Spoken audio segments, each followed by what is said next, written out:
Dan pada hari ini insyaallah kita akan lanjutkan melengkapi pembahasan kita pada pertemuan yang terakhir tentang manaqibnya Imam Syafi'i.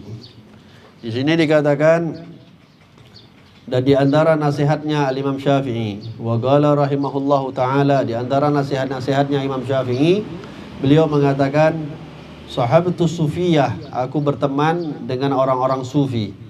Aku bergaul dengan orang-orang sufi dan aku mengambil dua faedah daripada mereka. Faedah yang pertama kata Imam Syafi'i, beliau mengatakan al-waqtu saif. Hasil daripada faedah beliau berteman dengan orang-orang sufi, beliau mengatakan aku dapat mengambil faedah bahwasanya waktu itu ibarat pedang. Waktu itu ibarat pedang. Kalau kita dapat memanfaatkannya, maka kita akan menggunakannya tidak terpotong. Tapi kalau kita tidak mampu menggunakannya, maka kita yang terpotong, kita yang ditebas. Fal yuhsinut wa afdalul ismah alla tajid. Dan faedah yang kedua yang beliau dapatkan setelah duduknya beliau banyaknya dengan orang-orang sufi adalah aku mempelajari bahwasanya sebaik-baik perlindungan adalah tidak memiliki apapun. Sebaik-baik perlindungan adalah tidak memiliki apapun. Orang semakin kaya, semakin was-was, semakin banyak hartanya, semakin was-was dengan dirinya. Oleh sebab itu, kalau kita melihat banyak orang-orang kaya itu harus pakai bodyguard kemana-mana karena banyak yang harus dijaga. Maka kata Imam Syafi'i, sebaik-baik perlindungan dia nggak punya apa-apa. Apa yang mau diambil dari orang? Apa yang diambil sama orang lain kalau kita nggak punya apa-apa? Tapi siapa yang mau diantara kita nggak punya apa-apa? Wa qala man ahabba ayyughdalahu bil husna falyuhsin bin nas adh-dhann. Dikatakan barang siapa yang ingin mendapatkan segala ketetapannya itu dengan ketetapan yang baik, maka berhusnudzonlah dengan semua manusia. Bersifat husnudzonlah dengan semua manusia. Wa abyan ma fil insan dha'fuh, dan tanda yang paling jelas nampak di setiap manusia yang dimiliki oleh manusia adalah kelemahannya. Kelemahan manusia itu adalah suatu yang paling kelihatan, paling nampak di setiap diri kita semua. Faman syahida dha'f min nafsihi nalal istiqamah ma'allahi ta'ala. Barang siapa yang merasa dirinya adalah orang yang lemah, kita semua mempunyai kelemahan, akan tetapi tidak semua kita merasa bahwasanya kita itu adalah orang yang lemah. Nah, dikatakan oleh Imam Syafi'i, barang siapa yang merasa dirinya adalah orang yang lemah, nampak mengakui bahwasanya dirinya adalah orang lemah, nalal istiqamah ma'allahi ta'ala, maka akan dia mendapatkan keistiqomahannya di dalam jalan menggapai ridhonya Allah Subhanahu wa ta'ala. Artinya dia merasa dia lemah, dia membutuhkan Allah Subhanahu wa ta'ala. Kalau dia merasa dia butuh sama Allah, maka dia akan semaksimal mungkin untuk beribadah kepada Allah Subhanahu wa ta'ala. Lalu di antara nasihat beliau ini cukup panjang. Dikatakan wa man talabal ilma bi'izzin nafsi lam yuflah. Barang siapa yang menuntut ilmu tapi dengan sifat yang sombong, maka dia tidak akan pernah sekalipun meraih kesuksesan. Menuntut ilmu dengan sifat sombong, maka dia mungkin mendapatkan kesuksesan. Wa man talabahu bidzullin nafsi wa khidmatul ulama aflah. Dan barang siapa yang menuntut ilmu tersebut dengan dia merasa dirinya rendah, tidak memiliki apapun, dan berkhidmah kepada para ulama, maka orang tersebutlah yang akan sukses. Dikatakan man khadam yukhdam. Barang siapa yang khidmah, maka suatu saat dia akan dikhidmahi oleh orang. Man kadam yukdam. Barang siapa yang bersungguh-sungguh, maka dia akan mendapatkan hasilnya. Man jadda wajad. Barang siapa yang bersungguh-sungguh akan mendapatkan hasilnya. Man khadam yukhdam. Barang siapa yang berkhidmah, suatu saat orang akan dibalas oleh Allah, akan dikirimkan orang-orang yang akan berkhidmah untuknya. Oleh sebab itu, kalau kita menuntut ilmu dengan keadaan belum apa-apa kita udah merasa sombong, bahwasanya kita banyak ilmu, ketika kita menuntut ilmu itu tidak akan mendapatkan kesuksesan. Akan tetapi tuntutlah ilmu dalam keadaan kita merasa diri kita adalah orang yang paling tidak berilmu. Walaupun berilmu, tapi jangan pernah sekali-kali merasa. Dikatakan oleh Imam Syafi'i, kapan kita mengetahui seseorang itu orang yang bodoh, orang yang jahil, ketika dia merasa sudah menjadi alim. Ketika dirinya merasa sudah menjadi orang alim, di saat itulah dia hakikatnya menjadi orang yang paling bodoh. Tafaqqah qabla an taras, fa idza ra'asta fala sabila ila tafaqqah. Bertafaqquhlah, mengambillah ilmu fikih atau mendalamilah ilmu agama sebelum engkau menjadi pemimpin. Karena kalau engkau sudah menjadi pemimpin, tidak ada lagi jalan untukmu memperdalam ilmu agama. Sebagian orang menganggap nggak apa-apa, ambil jabatan dulu nanti sambil belajar. Tidak ada. Kalau sudah kena jabatan, maka atau kalau sudah mengambil posisi penting, itu sulit lagi untuk menuntut ilmu. Dagigu masailil ilm. Di antara nasihat Imam Syafi'i, dagigu masailil ilm li'alla tuti' dagaigo. Kalau menuntut ilmu itu yang teliti, yang serius. Permasalahan-permasalahan yang ada di dalam ilmu fikih misalnya itu ditelitikan, dipelajari secara teliti, yang serius. Karena ditakutkan masalah-masalah yang penting itu nanti orang-orang sudah mulai melupakannya. Menganggap yang penting-penting sholat saja, yang penting toharoh saja. Inti-inti daripada semua ilmu yang mungkin dianggap bagi orang gak penting, takutnya kalau tidak ada orang yang menghabiskan waktunya untuk belajar itu, akan hilang yang bahagian-bahagian yang perlu dipelajari. Maka beliau mengatakan jamalul ulama karamun nafs. Letak suatu keindahannya yang dimiliki oleh para ulama adalah karamun nafs. Jiwa yang dermawan, jiwa yang mulia. Itu letak kemuliaannya para ulama, keindahannya para ulama. Wazinatul ilm al-wara' wal hilm. Yang membuat indah ilmu itu adalah sifat wara' dan sifat dermawan. Yang membuat wara', yang membuat indah itu ilmu, sifat wara' dan sifat dermawan. Artinya orang berilmu kalau tidak punya dua sifat ini, ya dianggap orang ya tidak ada nilainya. Artinya dianggap rendah oleh orang. Orang punya ilmu tapi nggak punya wara'. Artinya nggak mau tahu ini mau makanan halal atau rezeki yang halal, mau ngambil terima uang dari mana, tidak mau tahu. Maka tidak ada manfaat ilmunya, tidak ada keindahan bagi ulama semisal itu, tidak ada keindahan bagi orang alim yang semisal itu. Atau orang alim tapi pelit, tidak mempunyai sifat dermawan. Wala aib bil ulama akbah min raghbatihim fi mazadahumullahu fih. Dan tidak ada aib keburukan yang dimiliki oleh seorang ulama yang lebih buruk dibandingkan seseorang ulama tersebut yang tidak mempunyai sifat zuhud atas apa yang diperintahkan oleh Allah untuk dia berzuhud. Artinya para ulama itu diperintahkan untuk zuhud daripada dunia. Tapi ingat, bukan artinya zuhud itu harus jadi orang miskin. Terkadang orang miskin tidak bisa memiliki sifat zuhud. Zuhudnya itu karena keterpaksaan. Tapi orang kaya bisa jadi dia punya sifat zuhud. Karena sifat zuhud ini adalah pilihan, bukan keterpaksaan. Keterpaksaan tidak akan menciptakan sifat zuhud. Walaupun miskin, terpaksa zuhud, tidak akan menciptakan sifat zuhud. Sifat zuhud ini harus dipilih. Oleh sebab itu orang kaya punya sifat zuhud. Maksudnya apa? Artinya walaupun dia kaya, dia tidak menggantungkan kekayaannya itu pada hartanya. Mau dia hartanya hilang atau tidak, tetap itu adalah haknya Allah Subhanahu wa taala yang mengambil rezekinya. Tamam? Laisal ilm ma hafid, innamal ilmi ma nafa'. Kata Imam Syafi'i juga mengatakan, ilmu itu bukan yang banyak dihafal. Ilmu itu bukan dengan banyaknya hafalan. Akan tetapi hakikat ilmu yang sebenarnya adalah apa yang dapat diberikan manfaat daripada ilmunya. Itu hakikat ilmu. Banyak hafalan tapi nggak ada yang disampaikan, ya sama aja.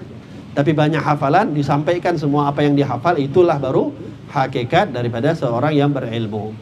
Fagrul ulama ikhtiyar wa fagrul juhal ittirar. Nah, di sini kata Imam Syafi'i, fakir, susah, miskinnya seorang ulama itu karena ikhtiarnya, karena memang pilihannya. Akan tetapi kalau orang bodoh yang susah itu memang karena sudah takdirnya, sudah karena jatahnya, dia memang menjadi orang yang fakir. Ulama kalau memang dia memilih untuk menjadi orang fakir itu karena pilihan. Kenapa? Karena ulama bisa saja dia menjual agama yang dia miliki atau ilmu yang dia miliki untuk mencari dunia. Tapi kalau dia memilih fagir, dia memilih susah, itu berarti memang pilihannya dia tidak mau menjual agama dengan dunia. Tamam. Wal mura' fil ilm yughsil qulub wa yuwarrithu dhaghain.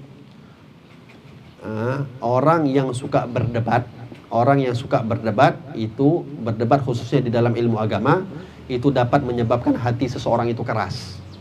Wa yuwarrithu dhaghain, dan akan mewariskan sifat kedengkian. Suka berdebat itu membuat hati yang keras. Oleh sebab itu kata Nabi SAW, tidak ada seburuk-buruk Allah mencabut hidayah bagi seseorang setelah Allah berikan kepadanya hidayah, kecuali karena orang tersebut suka berdebat. Udah dapat hidayah, dapat ilmu, dia nuntut ilmu, dapat hidayah, tapi dia suka debat dengan ilmunya, maka tidak ada cara yang paling tercepat untuk Allah mencabut hidayah kepadanya kecuali karena dia suka berdebat. Wa yuwarrithu dhaghain, dan orang yang suka debat ini mewariskan kedengkian. Kenapa?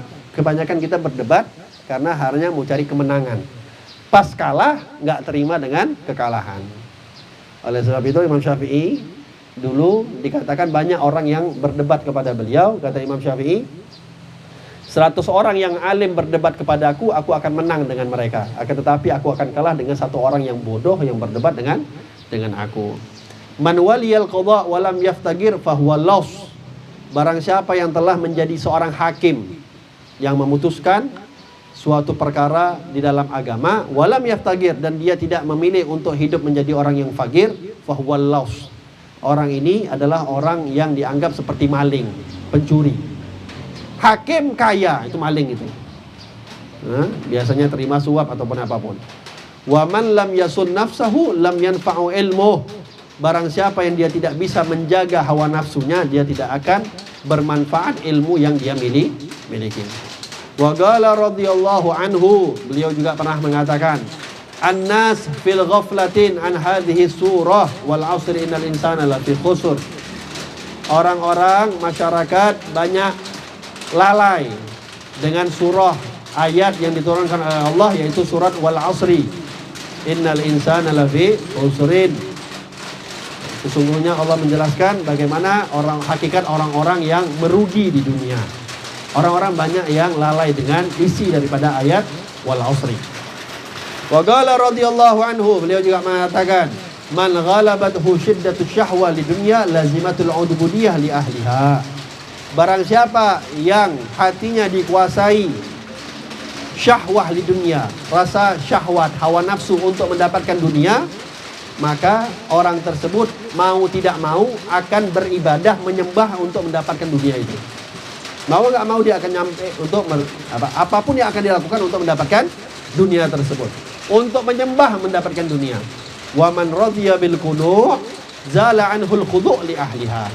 Tetapi orang-orang yang merasa cukup, dia punya sifat qanaah, merasa cukup dengan apa yang dia miliki, zala anhul khudu' li ahliha, maka dia akan hilang daripada sifatnya tunduk dengan orang-orang yang cinta sama dunia. Tidak akan peduli dengan dunia. Wa man ahabba ayyaftah alaihi binuril qalbi fa alaihi bil khalwah. Kata Imam Syafi'i juga, beliau mengatakan, barang siapa yang suka hatinya dibukakan oleh Allah Subhanahu wa taala dan diisi dengan cahaya oleh Allah Subhanahu wa taala, maka hendaknya orang tersebut memperbanyak khalwah, menyendiri. Jangan terlalu banyak kumpul sama manusia. Perbanyak menyendiri. Kayak kita lah menyendiri kan, suka duduk-duduk di warung kopi sendiri, menyendiri, tidak rame-rame. Wa qillatul akal, dan jangan banyak makan, kurangin makan. Artinya jangan terlalu kenyang ketika makan. Wa tarku mukhalatus sufaha, dan kalau mau hatinya itu diberikan cahaya oleh Allah, wa tarkul mukhalatus sufaha, tinggalkan duduk sama orang-orang yang celaka. Nggak perlu duduk sama orang-orang yang celaka, duduk sama orang-orang soleh saja. Kalau sama orang celaka, itu dapat mengeraskan hati, bukan cahaya, malah kegelapan yang akan didapati oleh orang tersebut. Wa yakhuddu ma yuridu bi ilmihi dunya, dan bagi orang-orang yang ingin hatinya diberikan cahaya oleh Allah Subhanahu wa taala, dia harus mempunyai sifat. Kalau ada orang mau ngambil ilmu kepadanya, tapi orang tersebut ngambil ilmu untuk dunia, nah dia benci sama orang itu. Tidak mencintai seseorang yang mengambil ilmu daripadanya kepada seorang ulama karena untuk keuntungan duniawi. Lalu beliau juga mengatakan, wa qala radhiyallahu anhu, la bud lil alim min wirdin min a'mali. Kepada orang alim itu, hendaklah ke atas orang alim itu dia mempunyai wirid di dalam amal-amal ibadahnya. Yakunu bainahu wa bainallah, supaya dia punya hubungan antara dirinya dengan Allah. Orang alim saja perlu wirid, apalagi orang yang tidak alim. Oleh sebab itu karena saya kata Sayyidina Syekh Abdurrahman Segaf, man la lahu wirid fahuwa kirid. Orang enggak punya wirid itu kayak kera, enggak jelas arah hidupnya. Maka walaupun alim sekalipun harus punya wirid-wirid, harus punya amalan-amalan yang dia baca untuk dia jadikan amalan setiap hari-harinya. Entah sholawat, entah zikir, entah ratib, entah apapun, entah Al-Quran. Al-Quran wabil khusus. Wa qala, beliau juga mengatakan, law ijtahada ahadukum kullal juhin ala ayyurdiyan nas kulluhum anhu fala sabila lahu. Kata Imam Syafi'i, kalau kalian mau bersungguh-sungguh, sehebat apapun sungguh-sungguhnya kalian agar orang-orang itu semua manusia senang sama kalian, ridho dengan kalian, maka kalian gak akan dapatkan perkara itu. Gak akan mungkin. Kalian mau gimana pun gak mungkin bisa buat orang semua sayang sama kalian atau ridho sama kalian. Pasti ada yang senang, pasti ada yang gak suka. Itu pasti. Itu pasti. Fal yakhlisul abdu amaluhu bainahu wa bainallah. Akan tetapi kata Imam Syafi'i, kalau setiap kali kita beramal, jangan karena mau menyenangkan hati orang, akan tetapi ikhlas saja untuk Allah, biar Allah yang ngatur orang itu menyenangkan hati kita atau tidak. Tamam. Wa qala rahimahullah, beliau juga pernah mengatakan, la ya'rifur riya' illal mukhlisun. Tidak akan mengetahui hakikatnya orang-orang yang mempunyai sifat riya kecuali orang-orang yang ikhlas. Orang-orang yang ikhlas baru dia tahu bagaimana sifat riya itu. Fal yukhlisul abdu ba'amalihi. Lalu beliau juga mengatakan, walau awsa rajulun li'agalin nas, kalaulah seseorang itu mewasiatkan harta yang dia tinggalkan untuk orang yang paling berakal, sarafa ila zuhad, maka orang tersebut akan mewasiatkan hartanya itu kepada orang-orang yang ahli zuhud. Kenapa? Wal agil man agalahu aglahu an kulli mazmum. Karena hakikatnya orang yang zuhud adalah orang yang paling berakal. Kenapa? Karena dia senantiasa menjaga hartanya daripada suatu perkara yang mungkar. Oleh sebab itu, kalau kita mewariskan harta kita, menyedekahkan harta kita, lihat-lihat kepada siapa kita sedekahkan. Sedekahkan harta kita kepada orang-orang yang kira-kira kalau kita kasih harta kita, dia akan manfaatkan untuk yang baik. Sehingga harta yang kita sedekahkan dimanfaatkan untuk menjadi amal jariah bagi kita. Jangan pula kita ngasih sembarangan sedekah, akhirnya uang yang kita kasih, rezeki yang kita kasih malah digunakan untuk maksiat. Lalu dikatakan Imam Syafi'i, wa man lam ta'izzu taqwa fala 'izza lahu. Barang siapa yang tidak mencari kemuliaan untuk dirinya dengan ketakwaan kepada Allah, maka dia tidak akan mendapatkan kemuliaan. Hakikat kemuliaan adalah dengan kita bertakwa kepada Allah. Wa talabal fudulu dunya uqubah aqibullahu biha ahlu tauhid. Orang yang terlalu mencari-cari dunia, berlebih-lebihan di dalam dunia, lebih daripada kebutuhannya, itu adalah merupakan hukuman yang Allah berikan kepada orang-orang yang beriman. Orang-orang beriman itu kalau terlalu mencari-cari dunia, itu adalah merupakan hukuman daripada Allah Subhanahu wa taala. Juga beliau mengatakan, ashabul muru'at fi juhdin wa qala laisa bi akhik man ihtajat ila madaritih. Bukanlah termasuk saudaramu, bukanlah termasuk kerabatmu, atau tidak pantas engkau anggap dia sebagai saudara apabila engkau masih perlu berbasa-basi dengannya supaya dia senang dengan kamu. Masih kalau ngomong perlu basa-basi biar nyenangin hatinya, itu gak dianggap saudara, gak termasuk dianggap saudara. Wala tangsur fi akhi fi haqqi akhi i'tibadan ala muru'atih. Saudara yang hakikat saudara itu adalah ketika kamu berbicara, menasehati dengan dia, nggak perlu jaga perasaan dia. Artinya menasehati dengan lembut, namun bukan dengan harus basa-basi sana sini. Kalau pakai basa-basi ya itu orang-orang umum, bukan saudara, orang biasa. Tapi kalau namanya saudara, dinasehati dia terima. Itu namanya saudara. Wala tagsur fi haqqi akhik, dan jangan kamu kurangi haknya saudaramu, i'tibadan ala muru'ati, karena dia memang terlalu sopan sama kamu. Contoh, ada haknya orang teman kita yang mau kita kasih uang, misalnya orang teman kita susah, tapi karena dia sopan dia bilang jangan, ya, nggak mungkin lah orang terima, mungkin langsung mau. Tapi kadang-kadang, nih aku kasih uang hadiah, oh jangan, oh ya udah, mampus kau nggak mau. Oh ya udah nggak mau, ya udah urusan kau. Tapi enggak, walaupun dengan dia sikap sopan, ya tetap dikasih. Jangan mentang-mentang dia bersifat sopan, langsung kita nggak kasih. Nggak jadi untuk mengasih. Itu kata Imam Syafi'i. Sopannya dia, itu bentuk akhlaknya dia. Tetapi kalau niat kita sudah memberikan, ya kasih. Jangan mentang-mentang kalau dia menolak, langsung diambil. Itu kata Imam Syafi'i. Wala tabzul wajhuka liman yahunu alaihi reddak. Kata Imam Syafi'i juga, jangan kamu terlalu mengobral wajah kamu, petantang-petenteng sini, dengan orang-orang yang sekiranya gampang untuk menolak kamu. Artinya itu dapat menghinakan diri kita. Man barraka faqad awthaqak. Barang siapa yang telah berbuat baik denganmu, maka dia telah mengikatmu. Wa man jafaka faqad atlaqak. Orang-orang yang menjauhi kamu, dia sudah mentalak kamu. Wa man nama laka nam alik. Barang siapa orang-orang yang dia mengadu domba di depan kamu, maka suatu saat dia akan mengadu domba kamu di depan orang lain. Kalau kita dapat ada orang ngadu domba, itu si fulan cerita sama kita, cerita keburukannya, cerita orang menceritakan teman kita, disampaikan. Artinya dia mengadu domba teman kita dengan kita, suatu saat kita pun akan diadu domba dengan orang lain. Maka kalau dapat orang suka ngadu domba, tinggalkan. Bahkan dikatakan sifat suka ngadu domba, namimah, itu adalah sifat anak hasil zina. Sifat namimah ini adalah sifat anak hasil zina.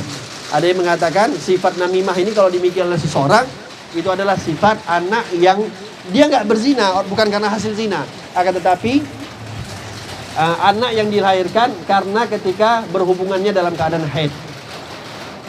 Na'udzubillah min wa man wa'adha akhahu sirran faqad nasahu wa zana. Kata Imam Syafi'i, barang siapa yang menasehati saudaranya secara sembunyi, enggak di depan-depan orang, enggak terang-terangan. Kalau nasihati panggil, ngomong berdua, ngomong baik-baik, kata Imam Syafi'i, faqad nasahu wa zana. Maka orang tersebut hakikatnya telah memberikan nasihat dan telah mencoba memperbaiki orang tersebut. Wa man wa'adahu jahran, kata Imam Syafi'i, dan barang siapa yang memberikan nasihat atau menegur seseorang secara terang-terangan di depan orang, wa alaniyatan, dan secara di depan mukhalaya umum, faqad fadahahu wa syana. Maka hakikatnya bukan memberikan nasihat, akan tetapi orang tersebut telah menghinakan dan telah menambah rusak orang yang ingin diberikan nasihat. Bukan justru malah memberikan nasihat, akan tetapi malah merusak orang yang diberikan nasihat. Oleh sebab itu, kalau memberi nasihat, walaupun sebaik apapun nasihat kita, cari momen terbaik dan cari tempat terbaik dan cari waktu yang terbaik, kondisi yang terbaik. Pilih. Kalau tidak dapat waktu terbaik, jangan nasihati. Dibandingkan kita harus menambah keburukan saudara kita. Dulu pernah ada satu orang di zaman Sultan Harun Ar-Rasyid. Ada seorang ulama datang kepada Imam Sultan Harun Ar-Rasyid mengatakan, "Ya Sultan, aku ingin menasihati engkau, menegur engkau. Tapi minta maaf ya, aku mau tegur engkau, kalimatnya agak kasar. Jadi kamu harus sabar-sabar dengan teguran aku." Kata Sultan Harun Ar-Rasyid, "Kalau kamu mau menegur aku dengan cara yang kasar, lebih bagus jangan tegur." Kenapa? Kata Harun Ar-Rasyid, "Aku bukanlah seorang raja penguasa yang lebih buruk daripada Fir'aun. Dan engkau bukanlah seorang penasehat yang lebih baik daripada Nabi Musa. Allah ketika memerintahkan Nabi Musa untuk memperingati Fir'aun, Allah perintahkan wa qula lahu qawlan layyina. Ketika Allah memerintahkan Nabi Musa dan Nabi Harun untuk menasehati Fir'aun, kata Allah, sampaikan nasihat kepada Fir'aun dengan kalimat yang lemah lembut. Itu kepada Fir'aun, dan aku nggak lebih buruk daripada Fir'aun. Engkau yang menasehati tidak lebih baik daripada Musa dan Fir'aun dan Nabi Harun. Maka kalau memberikan nasihat yang baik dan yang lembut. Wa man sama bi nafsihi fawqa ma yusawi raddahu Allah ila qimatihi. Kata Imam Syafi'i, barang siapa yang membanggakan dirinya, yang derajatnya itu melebihi daripada yang hakikatnya, yang dia buat ini, tapi ketika dia menceritakan, dia banggakan dirinya lebih daripada apa yang dia kerjakan, raddahullahu ila qimatihi, maka suatu saat Allah akan kembalikan dia kepada derajat hakikatnya. Bahkan dikatakan, Allah akan merendahkan daripada derajat yang sebenarnya. Wa kana radhiyallahu anhu, kata Imam Syafi'i. Dikatakan Imam Syafi'i bahwasanya Imam Syafi'i ini adalah orang yang membagi malam beliau dengan 3 waktu. Jadi malam beliau itu dibagi 3 waktu. Ats-tsulusul awal yaktub. Sepertiga pertama beliau gunakan untuk beliau menulis.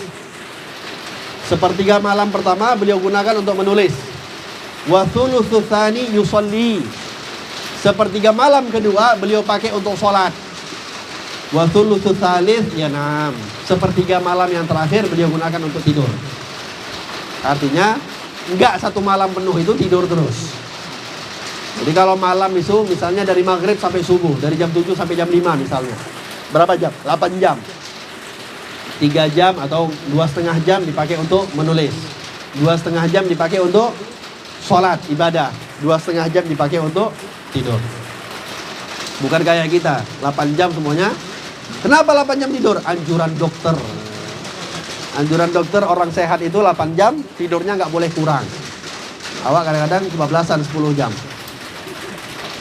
Wa fi riwayah wa makana yanam minal laili ila yasiran. Dikatakan bahkan beliau ini tidak tidur walaupun hanya sedikit saja beliau tidur. Enggak tidur lama-lama ketika di malam hari. Wa kana yahtimu fi kulli yaumin khatmah. Setiap hari beliau mengkhatamkan Al-Qur'an 1 kali. Itu di luar bulan Ramadan. Kalau di bulan Ramadan beliau khatamkan 2 kali setiap hari.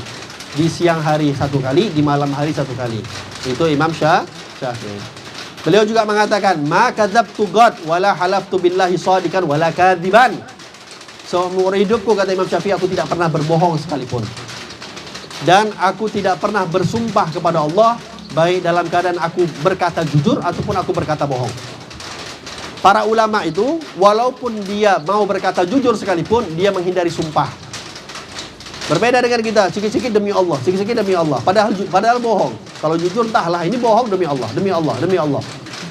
Imam Syafi'i menghindari itu. Mau jujur sekalipun tidak mau gampang bersumpah. Karena bahaya sumpah ini. Sumpah ini hukumnya ada, keras. Wa ma taraktu ghuslul jum'ah qad. Beliau, di antara amalan beliau tidak pernah seumur hidupnya meninggalkan mandi sunnah Jumat. Mandi sunnah Jumat beliau selalu jaga. Wa ma syabi'tu mundu 16 sanah illa syab'an tarahtuha min sa'ati. Beliau dikatakan seumur hidupnya tidak pernah sekalipun merasa kenyang. Artinya kalau makan nggak pernah sampai kenyang. Pernah beliau sekali kenyang. Ketika beliau kenyang, beliau sadar beliau dalam keadaan salah. Karena beliau sudah kenyang, beliau muntahkan itu makanan. Ya enaknya kalau kita baca manaqibnya ulama, bahasannya baliknya kalau awak lagi nanti. Wa kana la yas'aluhu ahad syai'an illa ihmara wajhu haya. Dikatakan kalau ada orang nanya suatu permasalahan dengan beliau, langsung wajah beliau itu merah. Kenapa? Merasa malu. Kenapa beliau yang ditanya permasalahan? Seakan-akan beliau menganggap beliau ini adalah orang yang paling bodoh. Kenapa tanyanya sama beliau? Kan balik lagi kalau awak. Wa farraqa 10,000 dinar fi majlisin wahid. Dan biasa bagi beliau dalam satu waktu beliau membagikan uang 10.000 dinar. 10.000 dinar itu bukan main-main. Banyak itu 10.000 dinar. Mungkin bisa ratusan juta atau miliaran. Tapi dibagikan dalam waktu yang Sekali duduk, bagikan 10.000 dinar. Bagi-bagikan sampai habis. Ya Rabb. Wa kana katsirul asqam. Imam Syafi'i ini termasuk salah seorang yang termasuk ditimpa oleh Allah banyak penyakit. Ya. Minha al-bawasir. Terkenal Imam Syafi'i ini punya penyakit bawasir. Ambeien. Bawasir ini ambeien. Beliau mengalami penyakit ambeien. Kana daiman tadahud dam. Sering mengeluarkan darah daripada tubuh beliau. Wala yajlisu lil hadits illa wa tashattah tahu yakturud dam fih. Dikatakan tidaklah beliau duduk di dalam satu majlis beliau kecuali ketika beliau bangun itu di bawah duduk beliau itu sudah berlumuran dengan darah. Sakit beliau. Wa kana muqtasidan fi libasih, orang yang termasuk salah seorang yang sederhana di dalam berpakaian itu Imam Syafi'i. Wa kana nakasha khatimahu. Beliau punya cincinnya itu beliau tulis kafa billahi thiqah li Muhammad bin Idris. Di dalam tulisan cincin beliau itu beliau tulis kafa billahi thiqah. Cukuplah kepada Allah aku bersandar, yaitu bagi Muhammad bin Idris Asy-Syafi'i. Wa kana dza haibah. Imam Syafi'i ini punya haibah yang luar biasa. Haibah ini wibawa. Artinya kalau orang melihat Imam Syafi'i akan merasakan bagaimana wibawanya Imam Syafi'i. Sampai pernah satu kali Imam Ahmad mengajak muridnya, wahai murid-muridku, maukah engkau aku lihatkan, tunjukkan kepada kalian satu orang yang tidak kalian akan lihatkan orang itu dimanapun. Ketika dibawa oleh Imam Ahmad, ditunjukkan Imam Syafi'i, maka ketika murid-muridnya melihat Imam Syafi'i, gurunya Imam Ahmad, melihat bagaimana wibawanya Imam Syafi'i, tunduk semua murid-muridnya Imam Ahmad. Wa kana yaqul, beliau juga pernah mengatakan, ahabbu likulli muslimin ayyakthura sholata ala Rasulillah sallallahu alaihi wasallam. Aku mencintai orang-orang muslim yang mana mereka banyak bersolawat kepada Nabi Muhammad sallallahu alaihi wasallam. Qala Ar-Rabi', Imam Rabi' mengatakan, dakhaltu alaihi lailatamat.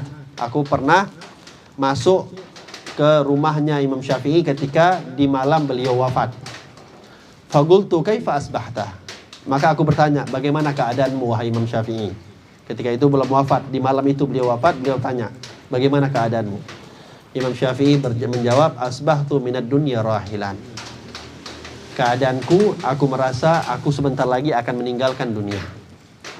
Wali ikhwani mufarakan. Dan aku akan meninggalkan saudara-saudaraku. Wali ka'sil muniyah syariban. Dan aku akan meminum, keadaanku aku merasa aku akan tidak lama lagi minum suatu cawan yang berisikan cawan kematian.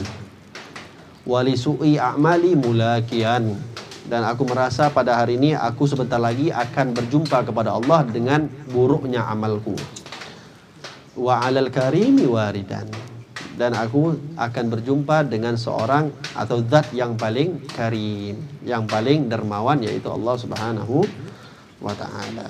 Orang alim, orang soleh luar biasa, merasa dirinya paling hina di sisi Allah Subhanahu wa ta'ala, radhiyallahu anhu wa nafa'a bihi, amin ya rabbal alamin.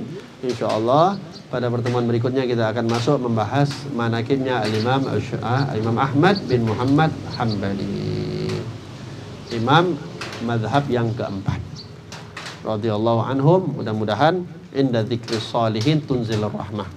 Dengan kita menyebut orang-orang sholihin diturunkan rahmat oleh Allah, dan sekarang pun Allah lagi menurunkan rahmat untuk kita, double rahmatnya, amin ya rabbal alamin. Wal afu minkum. Assalamualaikum warahmatullahi wabarakatuh.